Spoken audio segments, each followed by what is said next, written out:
혹시 기억하시나요? 드라마 커피 프린스 1호점이 안방 극장을 점령했던 그 시절 말이에요. 그때는 정말이지 카페 간판만 달아놓으면 손님들이 구름처럼 몰려들던 그야말로 물장사의 전성시대였습니다. 시간을 조금 거슬러 올라가 보죠. 거리마다 은은한 커피 향이 퍼지기 시작했고 사람들은 너나 할 것 없이 이 세련된 문화 공간에 열광하기 시작했거든요. 당시 40평이 넘는 널찍한 직영점을 운영하던 제 기억은 아직도 생생합니다. 매장 문을 열자마자 밀려드는 손님들을 보며 이게 정말 황금알을 낳는 거위가 아닐까 하는 생각까지 들었으니까요. 높은 천장과 세련된 인테리어 속에서 우아하게 커피를 내리는 모습은 그 자체로 자부심이었죠. 그런데 말입니다. 도대체 왜 그때는 그렇게 수익이 잘 났던 걸까요? 이유는 생각보다 단순합니다. 원재료비와 인건비는 지금과는 비교도 할 수 없을 정도로 낮았거든요. 반면에 손님 한 명당 지불하는 객단가는 꽤 높았습니다. 한마디로 떼다 팔면 무조건 남는 장사라는 인식이 시장을 완전히 지배하던 시기였던 거죠. 직장인들의 퇴직금이 카페 창업으로 쏟아졌던 것도 무리는 아닙니다. 은퇴를 앞둔 분들에게 카페는 단순한 가게가 아니었습니다. 안정적인 수익은 물론이고 어엿한 사장님이라는 사회적 지위까지 보장해주는 꿈의 종착지 같았달까요? 당시의 호황은 마치 영원히 깨지지 않을 것 같은 견고한 성처럼 보였습니다. 하지만 여러분, 그거 아시나요? 가장 밝은 빛 뒤에는 항상 가장 어두운 그림자가 드리우는 법입니다. 지금부터 그 화려했던 황금기의 이면에 숨겨진 차가운 경제학적 진실을 아주 시원하게 해부해 드리겠습니다. 눈을 크게 뜨고 지켜봐 주세요. 우리가 알던 그 로망이 어떻게 악몽으로 변해갔는지 그 충격적인 과정을 낱낱이 공개할 거니까요. 사실 그 징조는 아주 미세하게, 하지만 아주 치명적으로 다가오고 있었습니다. 당시 현장 실무자들이 피부로 느꼈던 위기는 단순히 손님이 줄어드는 수준이 아니었거든요. 이건 마치 거대한 댐에 아주 작은 바늘구멍이 뚫린 것과 같았습니다. 처음에는 아무도 신경 쓰지 않았지만 그 구멍을 통해 쏟아져 들어온 물은 결국 시장 전체를 집어삼킬 준비를 하고 있었던 겁니다. 가장 먼저 우리를 덮친 건 최저임금 급등이라는 파도였습니다. 2018년부터 2019년에 걸쳐 당시 연속 2년간 총 27% 이상이 인상됐습니다. 이는 2001년 이후 16년 만에 최대 인상률로 오늘날의 인건비 부담을 만든 결정적 계기가 되었습니다. 시급이 폭발적으로 오르면서 사람 한 명 쓰는 게 무서울 정도가 된 겁니다. 단순히 돈을 더 주는 문제가 아니었습니다. 사장님 입장에서는 그만큼의 생산성을 뽑아내야 했거든요. 숙련된 바리스타 한 명을 두는 것보다 기계처럼 움직일 사람을 찾는 게 더 효율적인 시대가 되어버린 겁니다. 이제 사장님들은 직원을 뽑을 때 인성을 보기보다 얼마나 빨리 음료를 쳐낼 수 있는지를 먼저 묻게 되었습니다. 여기에 설상가상으로 기후위기라는 복병이 등장합니다. 커피 원두 가격이 오르면 얼마나 오르겠어? 라고 생각하셨나요? 천만의 말씀입니다. 정확한 숫자를 봅시다. 브라질은 지난 수년간 반복된 서리와 폭염으로 원재료비가 224% 증가했고 베트남 로부스타 역시 기록적인 폭등을 이어갔습니다. 폭염으로 수확량이 88만 톤이나 감소하며 4년 만에 최저치를 기록했죠. 이상 기후로 인해 브라질과 베트남 같은 주요 산지의 원두 생산량이 급감하면서 원재료비가 폭등하기 시작한 겁니다. 서리가 내리고 가뭄이 드는 산지의 소식은 곧바로 한국 카페 사장님들의 통장 잔고를 갉아먹기 시작했습니다. 우유 가격은 또 어떻고요? 밀크플레이션이라는 말이 나올 정도로 모든 재료값이 미친 듯이 치솟았습니다. 생크림, 시럽, 심지어는 빨대와 컵 같은 부자재 가격까지 안 오른 게 없습니다. 인건비는 오르고 재료비도 오르는데 그렇다고 커피값을 무작정 올릴 수 있었을까요? 손님들은 이미 가격에 민감해질 대로 민감해진 상태였습니다. 여기서부터 비극이 시작되는 거죠. 사장님들은 매일 아침 재료 발주창을 열 때마다 한숨을 내쉬며 과연 오늘 팔아서 남는 게 있을까를 고민하게 됩니다. 그런데 더 큰 문제는 따로 있었습니다. 바로 제가 앞서 자랑했던 그 40평 대형 매장이 이제는 수익성 괴물로 변해버린 겁니다. 덩치가 큰 만큼 나가는 고정비가 정말 상상을 초월했습니다. 매달 수천만 원대의 임대료, 한여름과 한겨울에 수백만 원씩 찍히는 전기세, 각종 관리비와 청소비까지 넓은 매장을 시원하게 유지하려면 에어컨을 몇 대나 돌려야 하는지 그 정의 요금 고지서를 보면 손이 다 떨릴 정도입니다. 손님이 가득 차도 남을까 말까 한 상황인데 경기 불황으로 발길이 뜸해지니 이 넓은 공간이 도리어 사장님의 목을 조르는 덫이 되었습니다. 자부심이던 매장은 매일 아침 눈을 뜰 때마다 공포로 다가오는 부채가 되었던 겁니다. 이런 혼란을 틈타 시장의 판도를 완전히 뒤엎는 강력한 적대자가 등장합니다. 바로 1,500원짜리 저가 커피 군단입니다. 처음에는 저 가격에 팔아서 남는 게 있겠어? 라며 다들 비웃었습니다. 싼 게 비지떡이지라며 애써 외면했죠. 하지만 그건 거만한 착각이었습니다. 그들은 철저하게 계산된 시스템과 박리담의 전략으로 시장을 빠르게 잠식해 나갔습니다. 이를 가장 잘 보여준 게 저가 브랜드들의 마케팅입니다. 그들은 명확하게 이렇게 강조했죠. 우리의 속도가 곧 경쟁력이다. 숙련된 기술과 아티스트 정신은 필요 없었습니다. 자동화된 버튼 하나면 충분했던 겁니다. 소비자들에게 커피는 1,500원이면 충분하다라는 강력한 가이드라인을 심어버린 거죠. 생각해보세요. 이제 한국에는 편의점보다 카페가 많습니다.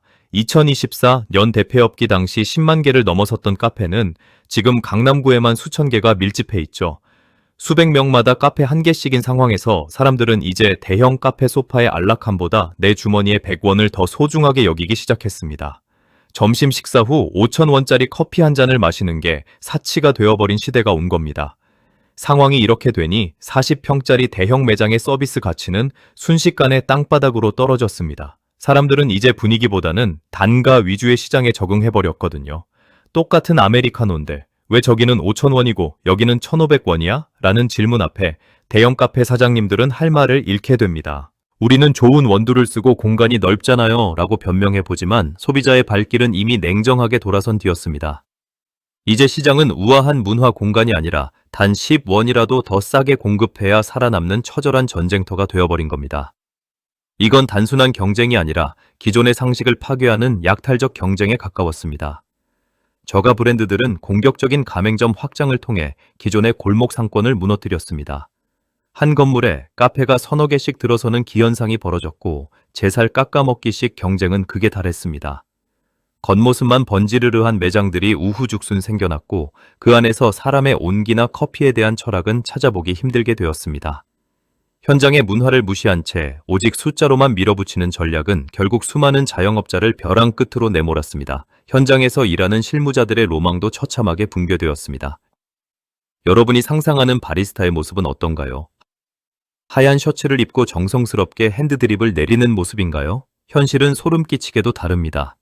이제 카페 일은 고강도 막노동 그 자체거든요. 하루 종일 산더미처럼 쌓이는 발주 물량을 체크하고 재고 관리에 치이고 화장실 청소부터 바닥 닦기까지 1인 다역을 해내야 합니다. 점심시간 몰려드는 배달 주문과 키오스크에서 쏟아지는 영수증 더미를 보고 있으면 정신이 아득해집니다. 커피 한 잔에 담긴 예술은 온데간데 없고 땀범벅이 된 채 퇴근하는 날들의 연속인 거죠. 예쁜 라떼아트를 그릴 시간보다 쓰레기 봉투를 묶는 시간이 더 많아진 게 오늘날 카페 실무자의 서글픈 현실입니다. 바리스타라는 직업의 전문성은 사라지고 오직 속도만이 유일한 미덕이 되었습니다. 수익성이 악화되자 매장들은 가장 먼저 사람을 줄이기 시작했습니다. 사장님이 직접 12시간씩 근무하며 몸을 갈아 넣기 시작한 거죠. 하지만 혼자서 매장을 지키는 사장님들은 곧 한계에 부딪혔고 서비스의 질은 더욱 나빠지는 악순환에 빠졌습니다. 깨끗하지 않은 테이블, 늦어지는 음료 서빙, 지친 기색이 역력한 불친절한 응대. 이런 것들이 쌓여 결국 고객의 신뢰를 잃고 자본 소각장이 완성된 겁니다. 당시 현장의 실무자로서 이 광경을 지켜보는 것은 고통 그 자체였습니다. 함께 성장하자던 프랜차이즈 본사들의 달콤한 제안은 상황이 악화되자마자 싸늘한 외면으로 돌아왔거든요. 그들은 가맹점의 수익성보다는 오직 원재료 공급을 통한 자신들의 이익에만 혈안이 되어 있었습니다. 사장님이 임대료를 못 내서 전전긍긍할 때 본사는 신제품 출시라며 고가의 전용 부재료를 강매했습니다. 실제로 당시 본사들의 행태를 보면 혀를 내두를 정도입니다. 특정 브랜드는 가맹점주들에게 우유를 필수 품목이라는 명목으로 시중가보다 훨씬 비싼 가격에 강매하며 막대한 차액 가맹금을 챙겼습니다. 이는 공정거래위원회가 지적한 불공정 거래 행위의 전형적인 사례로 점주들의 수익성을 훼손하는 구조적 폭력이었습니다. 다행히 2024년 하반기부터 가맹사업법 시행령 개정안이 시행되면서 본사가 필수 품목 가격을 부당하게 올리는 행위 등은 법적 제재를 받게 되었습니다. 사장님들은 매일 아침 본사 물류 트럭이 올 때마다 돈을 뺏기는 기분이라고 토로했습니다. 유통마진의 인테리어 뒷돈, 교육비까지 합치면 사장님은 시작도 하기 전에 이미 거덜이 난 상태였습니다. 카페 시장은 마치 거대한 피라미드와 같습니다. 꼭대기에 있는 본사와 자본가들은 안전하게 이익을 챙기고 밑바닥에 있는 자영업자들은 서로를 잡아먹으며 버티는 구조죠. 그런데 이 피라미드를 뒤흔든 결정적인 사건이 터집니다. 바로 배달 플랫폼의 본격화였습니다. 2010년대 후반 배달 앱이 시장을 재편하기 시작했거든요. 배달이 시작되면 매출이 늘어날 줄 알았나요? 천만의 말씀입니다. 매출은 늘었을지 몰라도 사장님의 손에 쥐어지는 돈은 도리어 줄어들었습니다. 2024년 이후의 흐름을 봐도 상황은 더 교묘해졌죠. 중개 수수료 체계가 낮아진 것 같지만 실제 점주가 체감하는 비용은 여전합니다. 배달비는 오르고 추가 광고비까지 내고 나면 남는 게 없죠. 머릿속으로 한번 그려보세요. 5,000원짜리 커피 한 잔을 팔기 위해 사장님은 원두를 볶고 우유를 스팀하고 정성스럽게 포장합니다. 그런데 여기서 플랫폼 수수료와 배달비, 각종 부자재 비용을 다 빼고 나면 사장님 손에는 단돈 몇백 원이 남을까 말까 합니다. 결국 몸은 더 힘들어졌는데 통장은 점점 비어가는 기이한 현상이 벌어진 거죠. 팔면 팔수록 손해라는 말이 괜히 나온 게 아닙니다. 이건 공동의 가치를 송두리째 부정하는 잔인한 시스템이었습니다. 금융 자본의 개입도 있었습니다. 사모펀드들이 카페 프랜차이즈들을 인수하면서 비극은 가속화되었습니다. 그들의 목적은 단 하나, 단기간에 기업 가치를 부풀려 되파는 것이었습니다. 현장의 철학보다는 오직 숫자만이 정의였죠. 그들은 비용 절감을 위해 원두의 질을 낮추고 마케팅비를 가맹점주에게 전가하며 현장을 압박했습니다. 매장 청소 상태나 바리스타의 숙련도보다는 오늘 얼마를 남겼는지가 그들에게는 훨씬 중요했습니다. 수익성이 안 나오면 매장을 강제로 폐점시키며 점주들을 벼랑 끝으로 밀어 넣었습니다. 직접 목격한 휴게소 매장들의 실태는 더욱 처참했습니다. 혹시 고속도로 휴게소에서 마시는 커피 한 잔이 왜 그렇게 비싼지 생각해 보셨나요? 거기에는 매출의 40%부터 50%까지를 수수료로 떼가는 믿기 힘든 임대료 체계가 숨어 있습니다. 원가 떼고 수수료 떼고 나면 사장님은 커피 한 잔 팔 때마다 몇백 원 벌기 위해 하루 15시간씩 일하는 셈입니다. 명절 대목에 손님이 아무리 몰려와도 사장님은 웃을 수가 없습니다. 손님이 많을수록 플랫폼과 휴게소 운영사만 배를 불리는 구조니까요. 겉으로는 수억 원대 매출을 올리는 대박집처럼 보이지만 실상 통장은 이미 마이너스인 매장들이 수두룩합니다. 그런데 여기서 반전이 일어납니다. 영원히 승자로 남을 것 같았던 거대 프랜차이즈와 자본가들이 자신들이 만든 덫에 스스로 걸려들기 시작한 겁니다. 시장을 너무 과도하게 확장한 나머지 자기 브랜드끼리 경쟁하며 스스로 갉아먹는 현상이 벌어진 거죠. 한 블록 건너 하나씩 같은 간판이 걸려 있으니 매출은 토막이 날 수밖에 없었습니다. 신규 가맹점을 내야만 수익이 나는 본사 구조상 이 미친 질주를 멈출 수가 없었던 겁니다. 결국 질적 성장이 멈춘 시장에서 브랜드 가치는 급락했고 투자했던 사모펀드들도 거액의 손실을 보며 탈출구를 찾기 시작했습니다. 하지만 그들이 떠난 자리에 남은 건 빚더미에 올라앉은 가맹점주들 뿐이었습니다. 도대체 왜 사장님들은 끝까지 버티지 못했을까요? 단순히 의지가 부족해서였을까요? 아닙니다. 이건 개인이 감당할 수 있는 수준을 넘어선 구조적 폭력이었기 때문입니다. 현장 실무자가 본 진짜 문제는 단절이었습니다. 본사는 현장을 모르고 손님은 가격만 보고 사장님은 빚에 쫓기는 이 단절된 생태계에서는 그 누구도 행복할 수 없었죠. 카페 공화국은 안에서부터 썩어 문드러지고 있었습니다. 매일 아침 문을 열 때마다 설렘이 아닌 한숨으로 시작하는 사장님들의 일상은 그 자체가 비극이었습니다. 우리가 무심코 마시는 저렴한 커피 한 잔에 누군가의 눈물과 삶의 의지가 담겨 있다면 그 맛이 과연 달콤하기만 할까요? 저렴하니까 좋다고 환호하는 동안 우리 주변의 성실한 이웃들은 구조적 불합리함 속에 소리 없이 무너져가고 있었습니다. 거대 자본이 휩쓸고 간 자리에는 황폐해진 상권과 상처 입은 사람들의 마음만 남았습니다. 이제 이 참극의 규모를 숫자로 확인해 봅시다. 2024년 한 해 동안 12,000개가 넘는 카페가 폐업하며 하루 평균 34개 가게가 문을 닫았습니다. 5년차 카페 폐업률은 OECD 평균보다 훨씬 높았고 폐업한 카페들의 주방 기구들은 중고시장에 헐값으로 쏟아져 나왔습니다. 수천만 원을 들여 산 에스프레소 머신이 몇백만 원에 팔려나가는 광경은 정말 처참했습니다. 누군가의 로망이었던 매장이 고물상으로 실려가는 모습, 그게 바로 카페 공화국이 마주한 비참한 결말이었습니다. 하지만 재미있는 건 모든 위기 속에도 경험 많은 자들의 눈에는 다른 풍경이 보인다는 거입니다. 기존의 낡은 관성들이 거쳐 나가는 곳에 새로운 생존 전략을 준비한 자들의 기회가 피어나기 시작한 겁니다. 이 처절한 실패의 기록 속에는 우리가 놓치지 말아야 할 아주 중요한 교훈이 숨어 있거든요. 사실 이 잿더미 속에서도 살아남은 이들이 있었습니다. 그들은 남들과 무엇이 달랐을까요? 거대 자본의 파도 속에서도 자신만의 섬을 만든 사람들의 전략은 무엇이었을까요? 몰락의 징후를 읽지 못한 자들은 도태되었고 시스템의 노예가 되기를 거부한 이들은 새로운 길을 찾기 시작했습니다. 그들은 숫자가 아닌 가치에 집중했고 남들이 보지 못하는 시장의 틈새를 공략했습니다. 이제 우리는 가장 중요한 질문 앞에 서 있습니다. 그래서 이제 카페로 돈 버는 시대는 끝난 건가? 라는 질문 말이죠. 결론부터 말씀드리면 단순히 커피를 파는 시대는 끝났습니다. 하지만 자본의 흐름을 읽는 사람에게는 지금이 오히려 기회일 수 있습니다. 먼저 여러분이 반드시 깨달아야 할 사실이 있습니다. 2026년 지금 카페는 이제 완전한 기술 서비스업 혹은 자산 운용업이 되었습니다. 살아남은 대형 카페들을 보세요. 그들은 단순히 커피를 파는 게 아니라 공간의 경험을 임대합니다. 랜드마크를 세우고 사람들이 시간을 보내게 만드는 부동산 가치 전략을 씁니다. 이건 외식업이라기보다 고도의 자산 운용이죠. 반대로 도심 속 생존자들은 이제 로봇과 AI 시스템에 집중합니다. 로봇팔이 24시간 일관된 맛을 내고 데이터는 손님의 행동을 초 단위로 분석합니다. 이제 데이터가 없는 카페는 눈먼 장님과 같습니다. 2024년의 대폐업 시대를 뚫고 살아남은 극소수의 사장님들은 이미 디지털 경영이라는 무기를 장착했습니다. 10원 단위의 원가를 아끼는 데이터 경영, 이것이 바로 전쟁터에서 살아남은 이들의 진짜 무기입니다. 투자자 관점에서 볼까요? 이제 우리는 브랜드가 아닌 플랫폼을 봐야 합니다. 카페들이 서로 경쟁하며 무너질 때 공급망과 인프라를 쥔 기업들은 단 한 번도 손해를 본 적이 없습니다.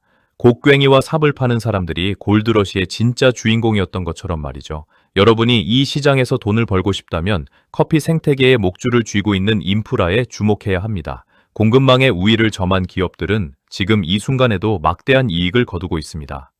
개인 자영업자가 도저히 따라갈 수 없는 이 규모의 경제야말로 극소수만이 부를 독점하는 소름 끼치는 비결입니다. 결국 핵심은 이겁니다.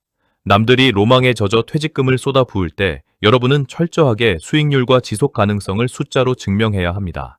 감성이나 분위기라는 말에 속지 마세요. 데이터가 증명하지 못하는 사업은 결국 자본 소각장으로 가는 직행 열차일 뿐입니다. 이제 카페 시장은 성실함만으로는 버틸 수 없는 냉혹한 구조 속에서 생존 전략의 패러다임 자체가 바뀌는 처절한 재편기를 거치고 있습니다. 누군가의 뼈아픈 손실이 누군가에게는 냉정한 기회가 되는 이 잔인한 시장 논리는 더욱 명확해지고 있습니다. 이 처절한 실패의 기록 속에도 여전히 가슴이 뛴다면 그때는 로망이 아닌 전략을 들고 나오십시오. 시장의 틈새를 파고드는 날카로운 통찰력과 거대 자본의 파도 아래에서 기회를 엿보는 인내심이 필요합니다. 폐업한 카페들의 에스프레소 머신이 고물상에 넘겨질 때 누군가는 그 머신을 매입해 새로운 비즈니스 모델을 설계하고 있다는 사실을 잊지 마세요. 위기는 누군가에게 가장 낮은 비용으로 시장의 본질을 학습할 수 있는 뼈아픈 티켓이 되기도 하니까요. 오늘 이야기는 여기까지입니다. 카페 공화국의 화려한 호황부터 몰락, 그리고 그 이면의 차가운 자본 논리까지 모두 살펴봤습니다. 우리가 당연하게 마시던 커피 한 잔 속에 담긴 이 거대한 경제 드라마를 통해 여러분은 무엇을 느끼셨나요? 오늘 영상이 여러분의 소중한 자산을 지키고 새로운 기회를 포착하는 데 조금이라도 도움이 되셨기를 바랍니다. 오늘 내용이 유익하셨다면 구독과 좋아요 부탁드립니다. 여러분의 클릭 한 번이 더 깊이 있는 분석을 만드는 큰 힘이 됩니다. 지금까지 금나와라 경제였습니다. 시청해주셔서 감사합니다.